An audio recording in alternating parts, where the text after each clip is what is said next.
બાપા સીતારામ ખેડૂત મિત્રો, સ્વાગત છે ચેનલમાં। તો આજે આપણે વાત કરવી છે મહત્વના ખેડૂત સમાચાર વિશે।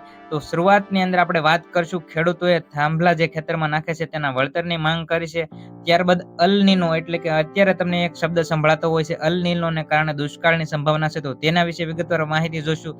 અને સૌથી છેલ્લે સમાચારની અંદર નજર કરશું તો નીતિન ગડકરી જે આપણા વાહન વ્યવહાર મંત્રી છે તેમને 100% ઇથેનોલ પેટ્રોલની અંદર ભેળવવાની પરવાનગી આપી દીધી છે, તો તેના વિશે પણ આપણે ચર્ચા કરશું। તો જોડાયા રહો ચેનલ સાથે।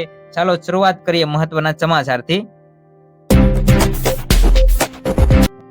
ત્યારબાદ સમાચારમાં આગળ વાત કરીએ તો જોઈએ મહત્વના ખેડૂત સમાચાર ઉપર એક કરીએ નજર।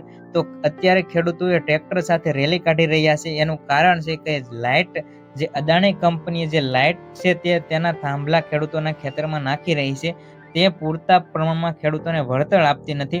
વાત કરવામાં આવે તો આપણે આપણા ભાઈને પણ થોડી પણ જમીન આપતા નથી, હેઠા હારું પણ આપણે લડતા ઝઘડતા હોય છે। તો આવડી મોટી કંપની છે તે આપણા ખેતરની અંદર આવડા મોટા થાંભલા સ્વરૂપે ટાવર ઊભા કરી જાય અને એ પણ આપણે જે જોતું હોય તે વળતર આપતું નથી।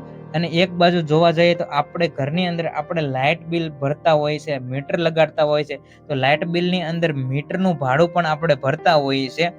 તો આપણે લાઇટનું બિલ તો ભરતા હોય છે, તેમ છતાં આ કંપની આપણી પાસેથી મીટર ચાર્જ પણ વસૂલી લેતી હોય છે। તો આપણી જમીન હોય છે, આપણી જમીનની અંદર ખેતરની અંદર થાંભલા ટાવર જેવા ઊભા કરી જાય છે, તો આપણને પૂરતા પ્રમાણમાં વળતર કેમ કંપની આપતી નથી? આવા મહત્વના મુદ્દો લઈ ખેડૂતોએ ગાંધીનગર રેલી કાઢી હતી અને ટ્રેક્ટર રેલી કાઢી હતી। વાત કરવામાં આવે તો સમગ્ર ગુજરાતમાંથી 1100 થી વધારે ટ્રેક્ટરો સાથે ખેડૂતોનો કાફલો ગાંધીનગર જવા રવાના થયો હતો। ત્યારબાદ આગળ વાત કરીએ તો અત્યારે આપણે સાંભળી રહ્યા છીએ કે શું દુષ્કાળ જેવો આગાહી કરવામાં આવી છે હવામાન નિષ્ણાતો દ્વારા। તો શું છે આ અલ નીનો, તેના વિશે આપણે માહિતી જોઈ લઈએ કે યુરોપિયન યુનિયનની હવામાન એજન્સી એટલે કે જે વૈશ્વિક હવામાન એજન્સી હોય છે, ગુજરાતની વાત કરવામાં આવે તો અમદાવાદ અને ભારતની વાત કરવામાં આવે તે હવામાન નિષ્ણાતો હોય છે, તેમજ આ જે યુરોપની હવામાન એજન્સીઓ છે તેમને કોપરનિક્સ ક્લાઇમેટ ચેન્જના સર્વિસ દ્વારા તાજેતરની અંદર તેમણે એક જાહેરાત કરી છે। આંતરરાષ્ટ્રીય આગાહીકારોએ ભારતના આગાહીકારો ચોમાસાની અંદર જુલાઈ, ઓગસ્ટ અને સપ્ટેમ્બર વિશે નોંધપાત્ર ચિંતા વ્યક્ત કરી છે। વૈશ્વિક હવામાન નિષ્ણાતો છે તેમને આ આગાહી કરી છે અને અલ નીનોનું નામકરણ પણ તેમના દ્વારા આપવામાં આવ્યું છે। મોડેલોનો વિશ્લેષણ સૂચવે છે કે આ વર્ષે ભારતની અંદર મોટા ભાગમાં જે સરેરાશ વરસાદ નોંધાતો હોય છે તેના કરતાં ઓછો વરસાદ નોંધાય છે। અને એવી પણ માહિતી મળી છે સૂત્રોચ્ચાર દ્વારા કે ઘણા સમય પહેલા અલ નીનો જો દેખાયા હતા તે સિસ્ટમ જે અલ નીનો દેખાયા હતા તો તેવા વર્ષની અંદર પણ સારો વરસાદ નોંધાયો છે। જો આ આગાહી સાચી સાબિત થાય તો તેની સીધી અને ગંભીર અસર થઈ શકે છે, તમામ ખેડૂતો આનો ભોગ પણ બની શકે છે। કારણ કે જો વરસાદ મોડો પડે છે તેવા સમાચાર મળતા જ અત્યારે શાકભાજીની અંદર ભાવ વધી ગયા છે। અને જો અલ નીનો ની આગાહી સાચી સાબિત થાય, દુષ્કાળ સ્વરૂપે એટલે કે ઓછો વરસાદ આવે, માવઠા સ્વરૂપે વરસાદ આવે અને આસપાસ ઝાપટા સ્વરૂપે વરસાદ આવે તો પણ તેની અસર ખેડૂતો સહિત તમામ ક્ષેત્રે થવાની છે। મોંઘવારી પણ એટલી વધી જવાની છે। ગ્રામીણ આર્થિક તંત્ર અને શહેરીની પાણી પુરવઠા પર મોટો ભાર પડવાનો છે। વૈશ્વિક હવામાન કેન્દ્રો દ્વારા તૈયાર કરાયેલા જે મલ્ટી મોડેલ હવામાન નકશા અનુસાર દેશની અંદર પશ્ચિમ અને મધ્યમ ભાગોની અંદર આ વર્ષે સામાન્ય કરતા નોંધપાત્ર રીતે ઓછો વરસાદ પડવાની પણ આગાહી કરવામાં આવી છે। પરંતુ મિત્રો, ખાસ કરીને વાત જણાવી દઈએ કે કોઈ નિષ્ણાતો દ્વારા દુષ્કાળને લઈને આગાહી કરવામાં આવી નથી। આ અલ નીનો એટલે કે ચોમાસું મોડું આવી શકે છે અથવા તો શરૂઆતના 1-2 મહિનામાં ઓછો વરસાદ પડી શકે છે, પરંતુ વરસાદ થશે, ચોમાસું થશે, કોઈ પણ પ્રકારની દુષ્કાળ પડે તેવી આગાહી કોઈ પણ નિષ્ણાતો દ્વારા કરવામાં આવી નથી। ત્યારબાદ સમાચારમાં આગળ વાત કરવામાં આવે તો અત્યારે પેટ્રોલ ડીઝલનો ભાવ વધી રહ્યો છે અને તેની ખૂબ તંગી છે।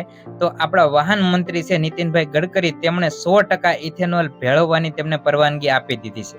તો તેને કારણે શું અસર થશે? શું ભાવ ઓછા થશે કે પેટ્રોલની અંદર 100% ઇથેનોલ ભેળવવાના કારણે વાહનોના એન્જિનો ખરાબ થશે? વિગતવાર માહિતી જોઈશું, જોડાયા રહો ચેનલ સાથે। વાત કરવામાં આવે ભારતની, તો ભારતની અંદર હવે 100% ઇથેનોલ એટલે કે ફ્યુલને કાયદેસરની મંજૂરી અપાઈ ગઈ છે। અને આ મંજૂરી છે જે આપણા વાહન એટલે કે કેન્દ્રીય રોડ ટ્રાન્સપોર્ટ અને હાઈવે મંત્રી નીતિન ગડકરીએ આપી છે. નીતિન ગડકરીએ ઇથેનોલને લઈને મોટી જાહેરાત કરી છે.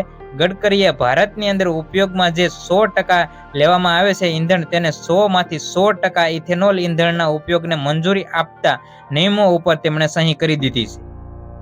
આ નિર્ણય બાદ હવે દેશની અંદર પૂરી રીતે ઇથેનોલ પર ચાલતા વાહનો આવવાનું પણ શરૂ થઈ જશે.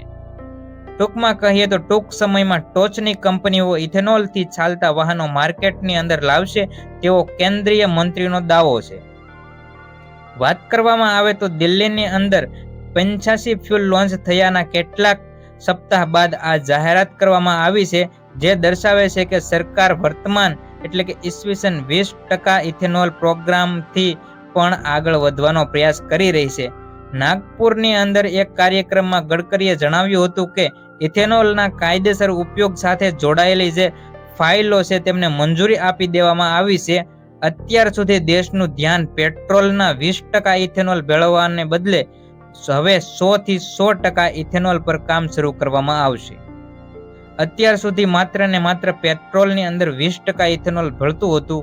હવે મિત્રો 100% ઇથેનોલ ભેળવવામાં આવશે, એટલે હવે આપણને પેટ્રોલ શુદ્ધ મળશે નહીં અને તે ઇથેનોલ મિક્સચર વાળું આપણને પેટ્રોલ મળશે.